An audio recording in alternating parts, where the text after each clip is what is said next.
All right, hello everyone. Welcome back to Drink the Movies. I am Brian, and I am here with my friends from Flaviar Whiskey Advent Calendar.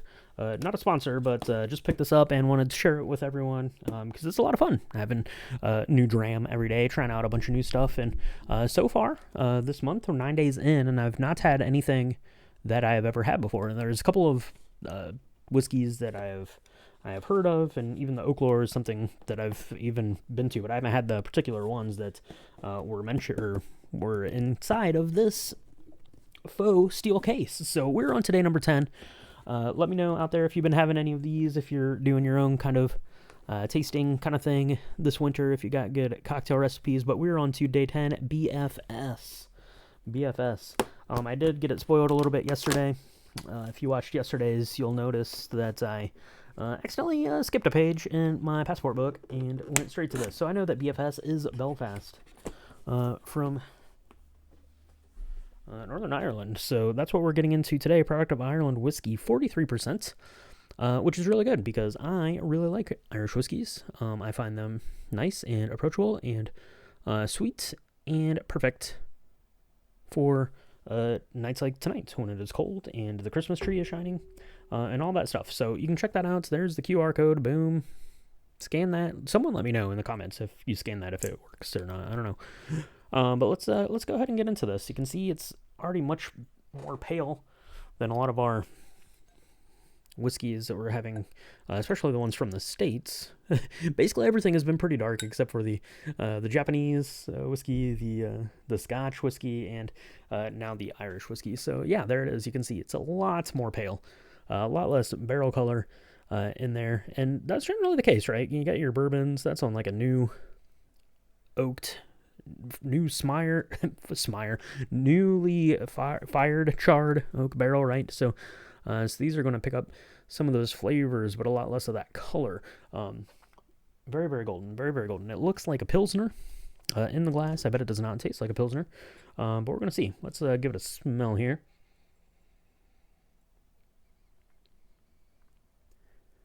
Okay, that's interesting.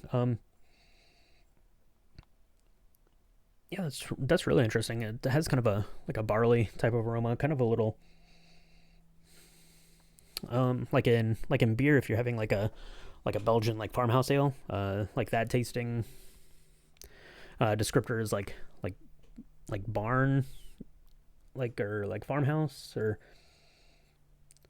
like horse blanket kind of thing, and it has kind of that same kind of thing, like fresh cut, like wheat, like in like a haystack or something. It has a lot of that. I'm not getting a lot of sweetness. I'm not really picking up any barrel notes here so far. That's really interesting smelling. All right, let's give it a sip here and see if we can place some of these flavors, and we'll take a look and see what it is.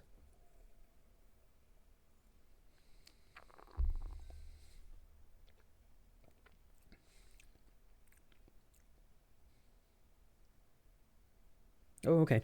Quite a bit of heat in there. Actually, it's really hot in the mouth, which is weird. 43%. Yeah, that's coming in. That's coming in all sorts of hot there.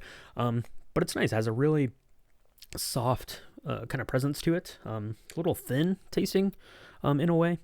But it has a really nice presence. I still get that same, kind of farmhouse barnyard kind of thing going on, but there's a little bit of sweetness there, some underlying honey to it. Not a lot of vanilla, but maybe some, actually more of like, I think of like Thai or like Indian food spices, like some like cardamom, stuff like that in there. A little white pepper, but yeah, a ton of heat. And I'm attributing that to the alcohol. It doesn't taste like pepper or anything like that. So let's go ahead and I will go to the correct day this time.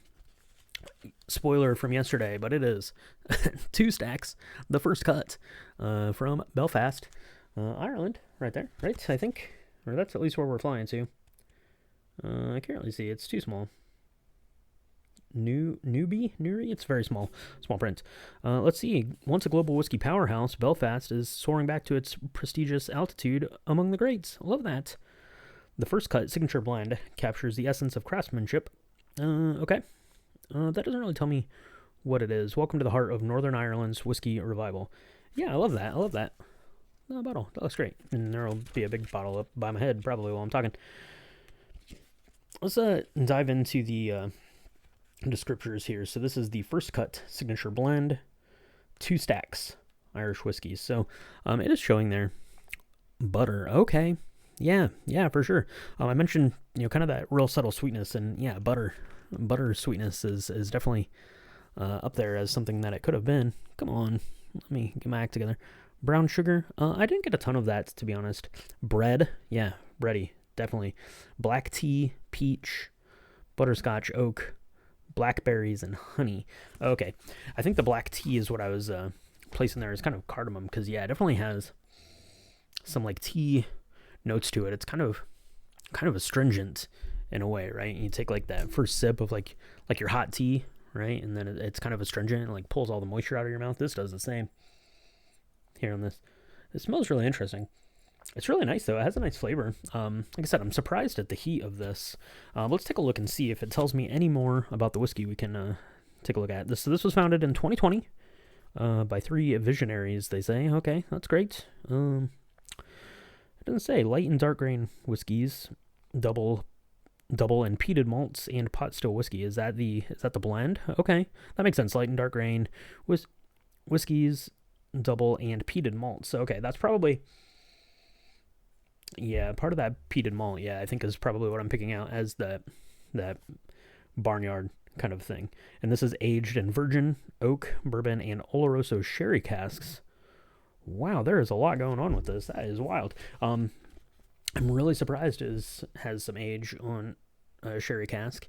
I'm sure that's just part of the blend. I'm guessing that some of it is, aged in the virgin oak, some is aged in, the bourbon barrel, some is aged in the other there, and then they're kind of blended back. But yeah, it doesn't have like hardly any like color to it. It's very neutral looking. So yeah, that is really interesting. I've never seen this one before. I know like Irish whiskeys, like you have like a shelf of Jameson and then a shelf of like Tullamore Dew, and then you have a couple of high-end things like Redbreast and Yellow Spot, but I don't see a lot of others on there. Writer's Tears, occasionally. If you're watching the Pluribus on Apple TV Plus, that's what she keeps drinking on there, so I love that. Yeah, this is cool. This is interesting. I love that. Might have to take a look and see about picking up a bottle of that, because like I said, I do love Irish whiskeys, and I'd love to dive into this one a little bit deeper, but I'm going to dive into the rest of this one right now. So let me know if you have a favorite Irish whiskey out there. Let me know if you love black tea. Let me know if you are doing an advent calendar. Let me know if you are seeing a movie this week. Let me know any of those things. Let me know what you want for the holidays. Peace on earth, goodwill towards men, all that stuff. We can do that here. Just drop us a comment and we'll get to work on it. So thank you so much for joining me. Cheers, and I'll be back tomorrow with another dram. Day 11 will be on tomorrow. So happy holidays.